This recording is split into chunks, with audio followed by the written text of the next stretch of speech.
Subscribe کیجیے ہماری روحانی استاد چینل کو اور بیل آئیکن کو دبائیے نئے ویڈیو سب سے پہلے دیکھنے کے لیے۔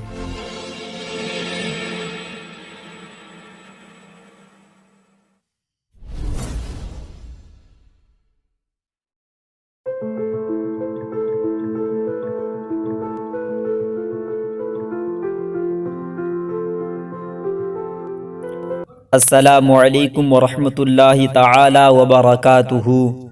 الحمد للہ کفا والصلاة والسلام علی عبادہ الذین اصطفى اما بعد۔ الصلاة والسلام علیک یا رسول اللہ، الصلاة والسلام علیک یا حبیب اللہ، وعلی آلک واصحابک یا سیدی یا رسول اللہ صلی اللہ تعالی علیہ وسلم۔ محترم ناظرین، روحانی استاد چینل میں آپ کا خوش آمدید۔ میں ہوں عمر فاروق اور آپ دیکھ رہے ہیں ہمارا اور آپ کا چینل روحانی استاد، اور میں اس ویڈیو میں تفصیل سے بتانے والا ہوں کہ حقیقت میں نوچندی جمعرات کیا ہے۔ اگر آپ جاننا چاہتے ہیں تو اس ویڈیو کو شروع سے آخر تک دیکھتے رہیے۔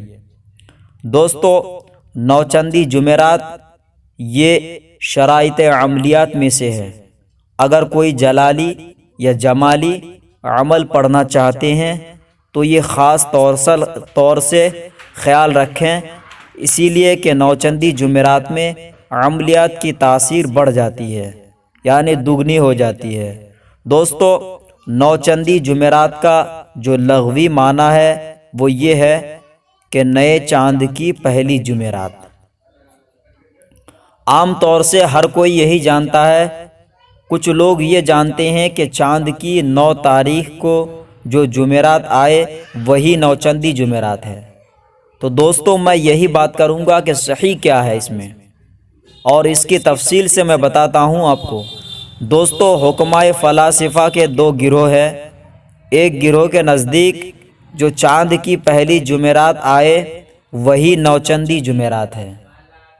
مثال کے طور پر، اگر آج آپ کا چاند نکلا ہے، چاند کی آج پہلی تاریخ ہے، اور آج کا دن یا کل کا دن یا پرسوں، یعنی کسی دن بھی چاند نکلنے کے جو پہلی جمعرات آئے اسی کو نوچندی جمعرات مانتے ہیں یہ گروہ، چاہے وہ پہلی تاریخ کو آئے یا دوسری تاریخ کو یا تیسری کو، تو وہ نوچندی جمعرات ہے۔ زیادہ تر لوگ یہی جانتے ہیں اور مانتے ہیں، لیکن حضرات جو دوسرا گروہ ہے ان کے نزدیک یہ ہے کہ جب نیا چاند نکلے تو 3 دن سو تک کے ہوتے ہیں۔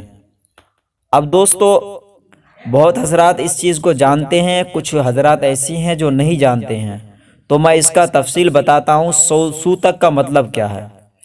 دوستو، سو تک کا مطلب جب چاند نکلتا ہے، یعنی پہلی تاریخ، دوسری اور تیسری تاریخ تک، یہ حالت جو ہوتی ہے، یہ وقت جو ہوتا ہے، یہ سمے جو ہے، یہ نحس مانا جاتا ہے، یعنی یہ منحوس، نامبارک، بدشگون مانا جاتا ہے۔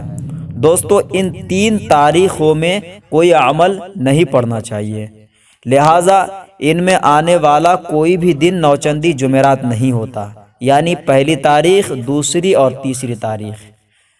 اگر جمعرات پڑے تو یہ جمعرات نوچندی جمعرات میں نہیں گنا جائے گا، بلکہ 3 تاریخ سے 10 تاریخ تک جو جمعرات کا پہلا دن آئے گا وہی نوچندی جمعرات ہوگا۔ مثال کے طور پر، اگر چاند نکلنے پر دوسری تاریخ کو جو جمعرات آئی تو وہ پہلی جمعرات ہی نوچندی جمعرات نہ ہوگی، بلکہ 9 تاریخ والی ہوگی۔ اگر جمعرات 4 تاریخ کو یا اس کے بعد آئی تو وہ جمعرات ہی نوچندی جمعرات ہوگی۔ دوستو، عملیات کی دنیا میں جو معتبر اور مستند عاملین ہیں ان کا زیادہ تر اسی گروہ پر اتفاق ہے، یعنی یہی ان کا عمل تھا کہ اسی پر عمل کرتے تھے، اور میرا جو خود کا معمول ہے وہ اسی پر ہے۔ دوسری بات، اگر آپ کوئی عمل یا کوئی وظیفہ یا کسی اسم یا آیت کی زکوٰۃ ادا کرنا یا عامل بننا مقصود ہو تو میری رائے یہی ہے کہ آپ اسی پر عمل کریں، باقی آپ کی مرضی۔ اس کے علاوہ کوئی دوسرے کاموں کے لیے اگر معلوم کرنا چاہے کہ نوچندی جمعرات کون سا ہے، کچھ حضرات ایسے ہوتے ہیں جو نیاز، فاتحہ یا اوراد و وظائف یا ختم شریف وغیرہ، جو ان کاموں میں اگر نوچندی جمعرات چاند کی پہلی تاریخ کو یا 2 تاریخ یا تیسری تاریخ کو آئے تو اس میں کوئی خاص فرق نہیں پڑتا، تو ان حضرات کے لیے دونوں گروہ میں سے جس گروہ پر عمل کریں وہ آپ کی مرضی ہے، اس میں کوئی حرج نہیں ہے۔ لیکن جو میرا اپنا تجربہ اور مشاہدات کے بنا پر میں یہ کہہ رہا ہوں کہ آپ بہتر یہی ہے کہ جو دوسرا گروہ ہے اس پر اتفاق اور اس پر عمل کریں۔ دوستو، میں امید کرتا ہوں کہ یہ ویڈیو آپ کو پسند آیا ہوگا۔ اگر آپ نے ہمارا چینل کو ابھی تک سبسکرائب نہیں کیا ہے تو سبسکرائب کرنا نہ بھولیں۔ ویڈیو اگر پسند آئے تو لائک اور شیئر ضرور کریں۔ کوئی بات دل میں ہو تو کامنٹ میں ضرور بتائیں۔ اب روحانی استاد کو دے اجازت، اب اگلے ویڈیو کے ساتھ ملیں گے انشاءاللہ عز و جل۔ تب تک کے لیے خدا حافظ۔